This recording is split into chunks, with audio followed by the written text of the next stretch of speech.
Мусайлиматул Каззаб 40 000 армиясы, башкача кылып айтканда, ал бир күнү 40 000 армия неден чыккан. Бану Ханифа толугу менен бир 100 000 тегерегиндеги болгон. Ошол неден чыгып кеткен, динден чыгып кеткендери. Бирок ошол урушка катышкан уруштары 100 000 адам болсо, мусулмандар 3 000 армия менен барган. Халид ибн Валид радиаллаху анху ошол урушка катышат. Урушту кыскача кылып айтып кетебиз, урматтуу мусулман бир туугандар.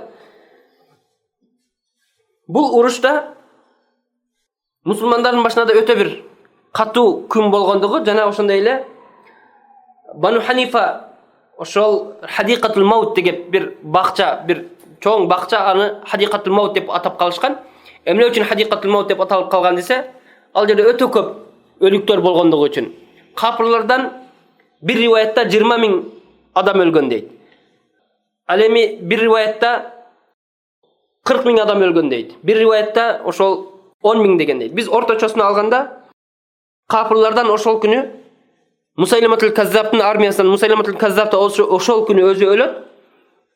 21 000 адам өлгөн. Мусулмандардан 1200 менен 1400 тегерегиндеги адам өлгөн. Шахид болгон мусулмандардан. Уруш өтө катуу болуп, мусулмандар башында жеңили баштап, мусулмандар өтө көп бир ошондой шахидтерди берип баштаганда,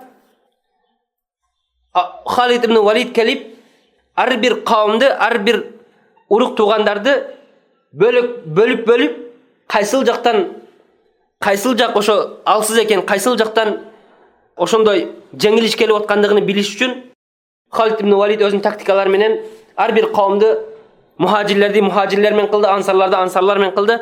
Мухажирлердин ичинде Курайшты башкача, башкасын башкача, ар ошондо ком кылып урушка катык даярдады. Кур'ан ээлери болсо Абу Хузайфа радиаллаху анху бул Кур'ан ээлеринен болгон болчу. Ал өзүнүн сөздөрүндө ошол жерде бакырып, мусулмандарга кайрылып, "Я ахлал Кур'ан, зейинул Кур'ана бил фи'ал." О Кур'ан ээлери, Кур'ан көтөрүп жүргөндөр, Кур'ан жаттагандар, Кур'анды амалыңар менен коздогула деди. Амалыңар менен Кур'анды коздогула. Кур'анда Аллах субханаху тааля капырларга каршы кандай турууну, капырларга каршы кандай урушууну айткан, ошол амалдар менен бүгүн өзүңөрдү Кур'аныңарды коздогула деди. Уруш өтө катуу болду. Урушка катышкандардын ичинен Зайд ибн Хаттаб радиаллаху, Умар ибн Хаттабтын радиаллаху анхунун өзүнүн бир тууган байкеси, бир тууганы Зайд ибн Хаттаб. Бул болсо Аллах субханаху тааляга дуа кылып, "Аллахумма инни абрау илейка мимма яснау хаула." Бул мусулмандарга кайрылып айтып атат да. Ошол Бану Ханифа, Ямама калкы, Ямама жери. Булар мусулмандарды келип өлтүрүп аткандыгы, мусулмандарды келип ушунча кыйнап, динден чыгып кеткенде, бул "Я Аллах, мен ошолордон бари, мен ошолорго кошулбайм, мен ошолорго жооп бербейм" дейт. "Ва а'тазиру илейка мимма яснау хаула" дейт.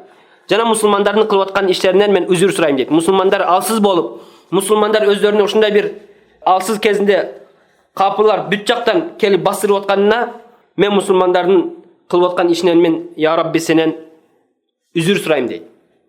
Бирок ошол жерде мусулмандарды карап, Зайд ибн Хаттаб "Адду аля адрасикум айюхан нас, вадрибу фи адувикум, вамду кудума" өзүнүн сөздөрүндө "Эми бүгүн тишиңерди катык тиштегиле" дейт. Азуу тишиңер менен тиштегиле дейт. Капырларды ургула, душмандарды ургула, алдыга баскыла, аркага жок деп туруп, өз жерди казып путтарын жерге көмүп алган деген риваяттар да бар. Мусулмандар мен капырлар өтө катуу урушуп, өзүнүн пайгамбармын деген Мусайлиматул Каззабка мусулмандар каршы чыгып урушуп аткандыгы 3 000 армия. Бир риваятта 5 000 армияга чейин жеткен дейт, Халид ибн Валид келип кошулгандан кийин.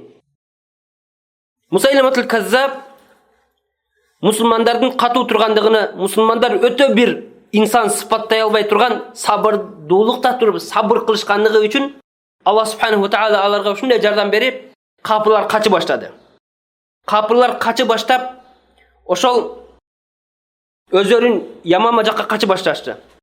Качы барып, бир ошол чоң бакча бар, ошол бакка киришти. Ошол бакка киришти да park, hadika, bir bakka kirişti.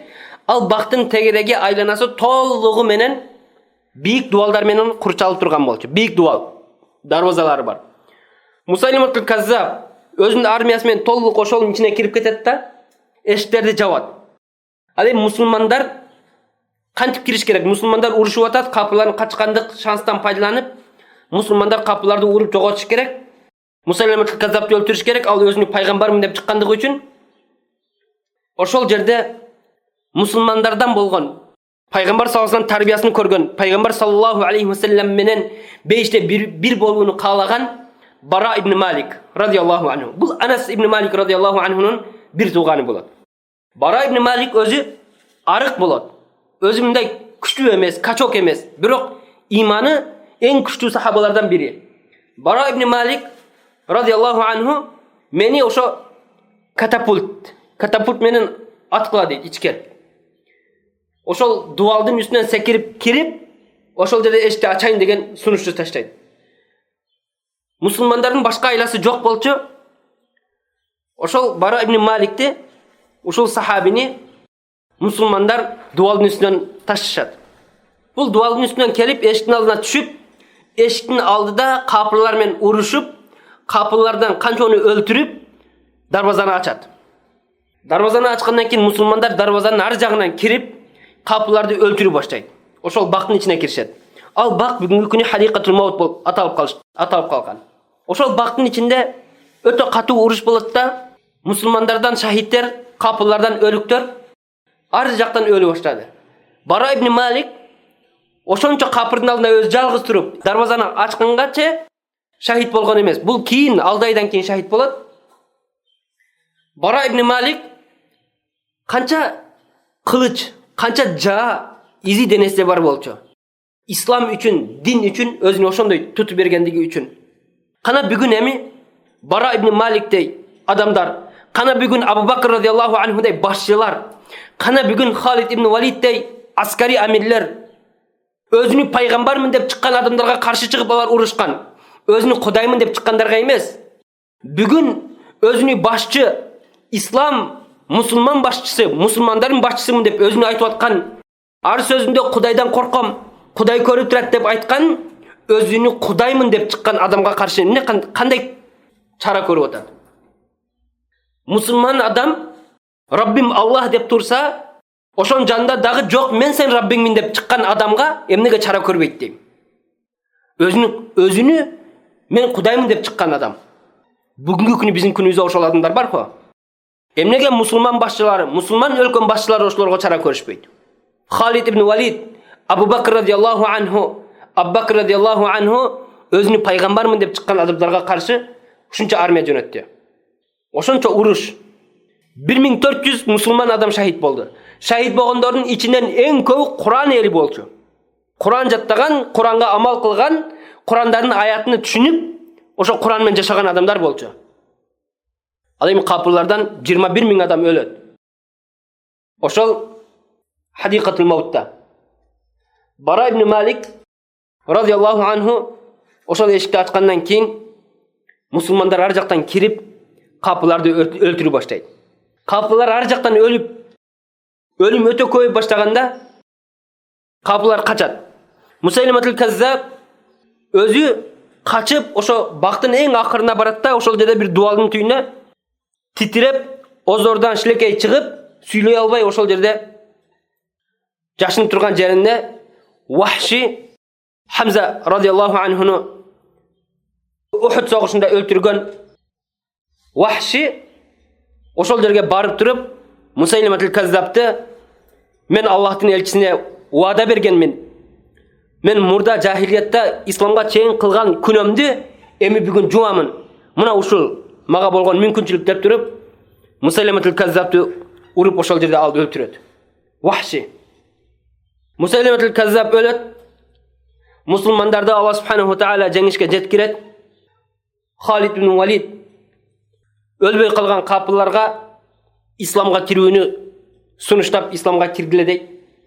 Andan keyin alar oşol Banu Hanifa Yamama jerindegi Yamama halkı ölbey kalgan uşul uruştan jakşı çыкkan neler Мусайлиматул Каззабтың аркасынан жүргөндөр кайра исламды кабыл кылган, исламды кабыл кылат. Өлгөндөрдүн баары өлүп кетет. Бул да болсо Абу Бакр радиаллаху анхунун тарыхында Абу Бакр радиаллаху анхунун халиф болуп турган кезинде, башчы болуп турган кезиндеги эң чоң иштер жана эң кыйын иштердин бири болчу. Ушу менен кийинки доорунда, кийинки жашоолорунда капырлар да болсо бир иш кылыштан мурда ойлонуп калышат. Анткени мусулмандар өтө аздыгына карабастан, мусулмандар кандай болушуна карабастан, Аллахтын дини үчүн булар дайыма даяр болгондугун алар жакшы билишет болчу.